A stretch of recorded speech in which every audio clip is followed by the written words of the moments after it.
कैसा है तू और हमारा देश कैसा है? वैसा ही जैसा आप छोड़ के गए थे। यानी कि हम अभी भी अंग्रेजों के गुलाम हैं? नहीं, अंग्रेजों से तो हमें 1947 में ही आजादी मिल गई थी। अच्छा, तो अब तो हमारे अपने लोग देश चलाते होंगे ना? हाँ, तब तो देश काफी आगे बढ़ गया होगा। जब हमारे अपने लोग देश चला रहे हैं तो गरीबी और भ्रष्टाचार का तो नाम ही नहीं होगा। सबको बराबर हक दिया जाता होगा, किसानों और मजदूरों का अच्छा ध्यान रखा जाता होगा ना? नहीं, ऐसा तो कुछ नहीं है। तो कैसा है बताना मुझे।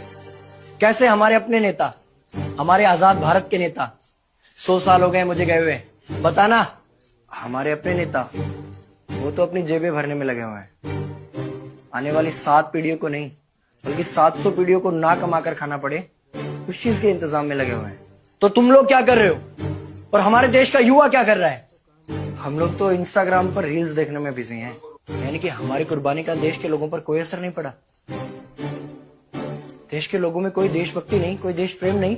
नहीं, ऐसा नहीं है। आपके लिए और देश के लिए बहुत प्रेम है भारत के लोगों के दिलों में। हर 15 अगस्त और 26 जनवरी को तिरंगा फहराते हैं, पूरे जोश के साथ भारत माता की जय बोलते हैं और आपकी डीपी भी लगाते हैं। और भारत और पाकिस्तान के क्रिकेट मैच के दौरान तो हमारी देशभक्ति पीक पर होती है। तुम इसे देशभक्ति समझते हो?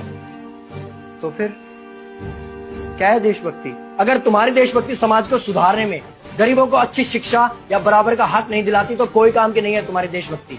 भ्रष्ट नेताओं और सरकार के खिलाफ आवाज उठाओ, लोगों को एकजुट करो। लेकिन अगर हमने सरकार के खिलाफ आवाज उठाई या नेताओं से सवाल पूछे तो हमें एंटी नेशनलिस्ट कहा जाएगा या हमें गद्दार करार दे दिया जाएगा। तो डरता है? 23 साल का था मैं जब अंग्रेजों ने मुझे फांसी पर चढ़ा दिया। मुझे तो आतंकवादी कहा गया था। अगर अब नहीं जागे तो ये देश सोता रहेगा। ये सरकारें, ये नेता देश को बेच खाएंगे। इस भ्रष्ट सरकारी तंत्र से लड़ो। देश को क्रांति की जरूरत है।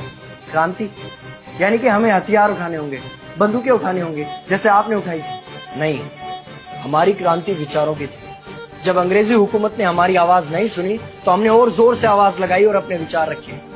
और क्रांति केवल सत्ता को बदलने तक सीमित नहीं है, बल्कि इस भ्रष्ट अन्यायी तंत्र को जड़ से उखाड़ कर फेंकना है। पर ये होगा कैसे? अपने आसपास से शुरुआत करो। जो भी तुम्हें भ्रष्ट नजर आए उसके खिलाफ आवाज उठाओ, एक्शन लो। तुम्हारे टैक्स का पैसा नेताओं की जेब में जा रहा है, हिसाब मांगो। अपने वोट का सही इस्तेमाल करो, लोगों को जागरूक करो और इस देश को आजाद करवाओ। इंकलाब जिंदाबाद, इंकलाब जिंदाबाद।